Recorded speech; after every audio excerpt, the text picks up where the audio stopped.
Welcome po dito sa aking YouTube channel. Para sa video natin ngayon, meron po tayo ngayon ditong K800 na laser light na ang brand po ay Big Dipper 7 stars. At medyo matagal na po itong unit na ito sa akin. Nasa 7 to 8 years na siguro. Last year ko lang siya hindi nagamit nung Christmas at New Year. At minarapat ko na lang po na bumili na lang sa shop nila sa Lazada at sa Shopee. Meron po sila, nag-chat po ako. At kung yung laser niyo po ay ganito na kulay black, ay yun po yung bagong version ng K800, yung kulay black na po siya ngayon. Dati po kulay pink. At ang masasabi ko po ay napakatibay po ng laser na ito. At sinabi ko nga sa inyo na nasa 7 to 8 years. Siguro malamang mas matagal pa po. Hindi ko na matandaan kung kailan ko binili. At ito po yung power supply na binili natin dun sa shop nila sa Shopee. Ang ginawa ko, nag-chat lang po ako at tinanong po ako kung ano po yung itsura ng power supply kasi naninigurado din po sila baka ibang power supply po yung maibigay sa atin. Ito po yung itsura ng pinadalang power supply po sa atin. Ang ginawa ko po, pinakita ko po yung itsura ng aking laser light. At ito po yung magkaiba na sa K800 na binibenta po nila, kulay black na nga po ngayon. Kaya ni-request po ni seller na picturean ko po yung power supply nung aking K800. At nag-post po sila ng bago ng link para dun sa power supply. At nakakita po sila ng isang kapalit nga na nag-match dito sa aking power supply. At ito po yung nasira dito sa power supply ko, at yung PCB lang niya ay kulay green.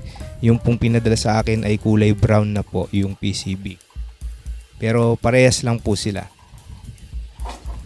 At sa pagbukas po nitong ating laser light ay papaklasin lang po natin yung tig-apat na screw nila magkabilaan. At iba po yung size nung mga screws niya. Yung apat sa harap, apat sa likod ay magkaiba po yung size. Medyo pag-ingatan nyo na lang na magkapalit para hindi po magkalaki o lumaki yung butas nung thread nitong ating laser light. Baka magka-problema po kayo pag ilalagay nyo na yung apat na screw ay maluwag po yung butas. Ayan, nabaklas na po natin at medyo alalay lang po kapag nagbabaklas kayo nito. At make sure po pala na naka-unplug yung ating unit. Huwag po kayong magbabaklas ng mga ganitong unit na electrical nang nakasaksak. Baka makaoryente po kayo.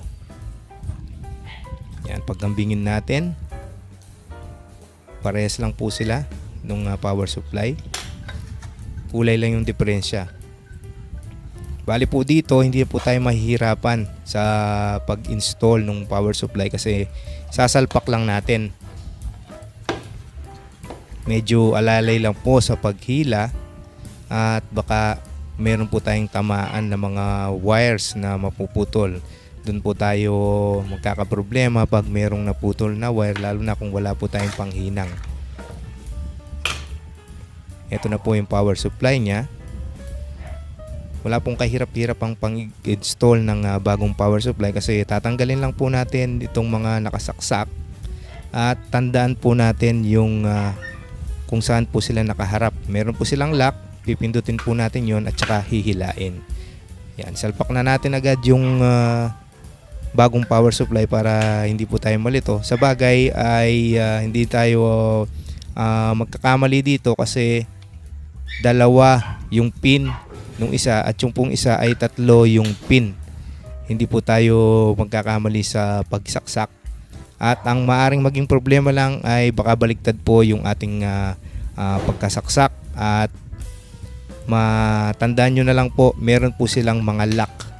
Pag medyo hirap po kayo sa pagsaksak ng cable nitong ating power supply ay malamang po baliktad po yung pagkakalagay ninyo.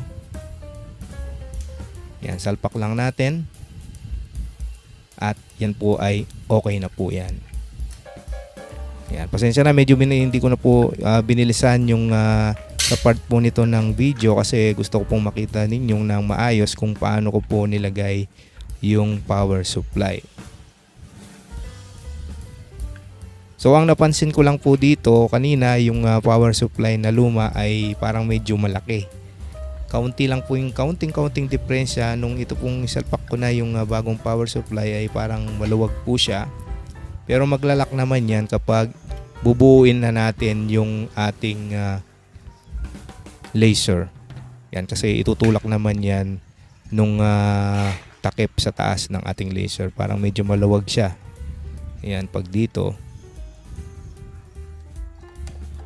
Yan, medyo i-push nyo na lang po kung ganito pa pong model yung 800 ninyo. Yan, baliktad data yung pagkakalagay ko nung una. So binaliktad ko po.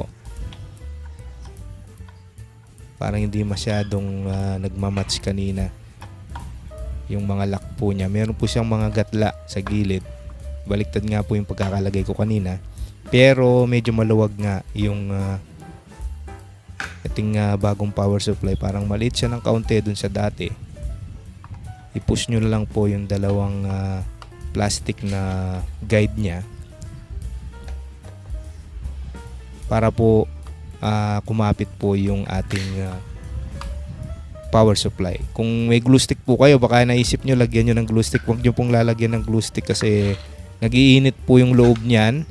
Baka matunaw lang po yung glue stick. Kaya po may fan po yung ating laser light sa loob. Kasi mainit po. Nag-iinit po yung sa loob niyan.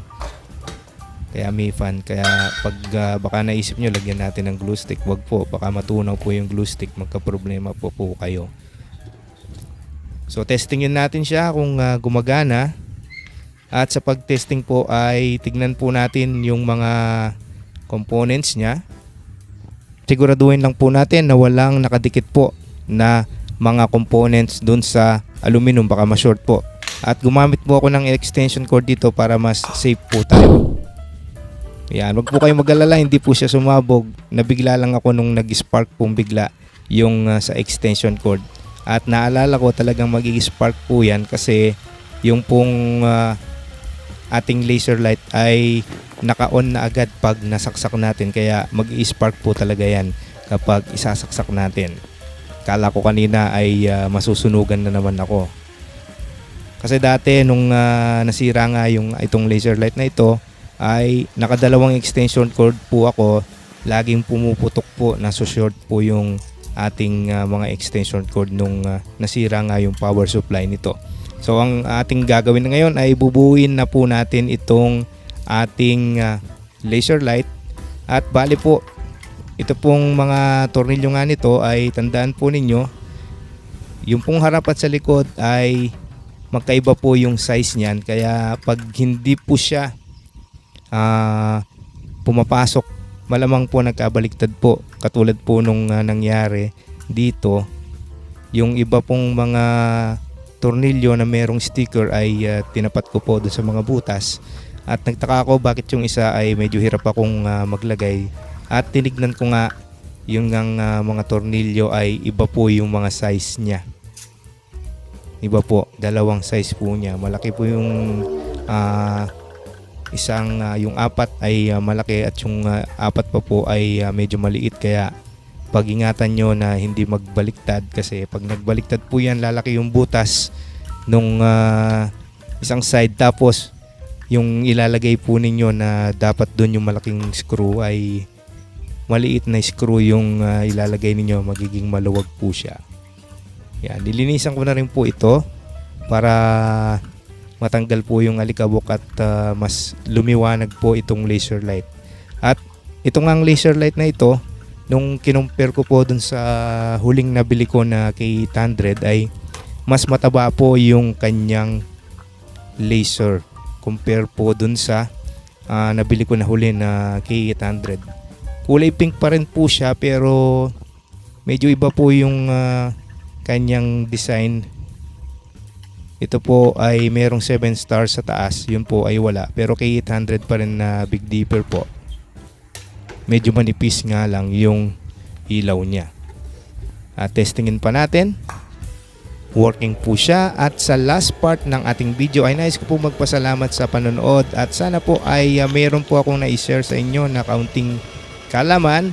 At Huwag nyo pong kalilimutan mag-subscribe at i-like po itong ating video. Kung meron po kayong tanong ay mag-iwan lang po kayo sa comment section.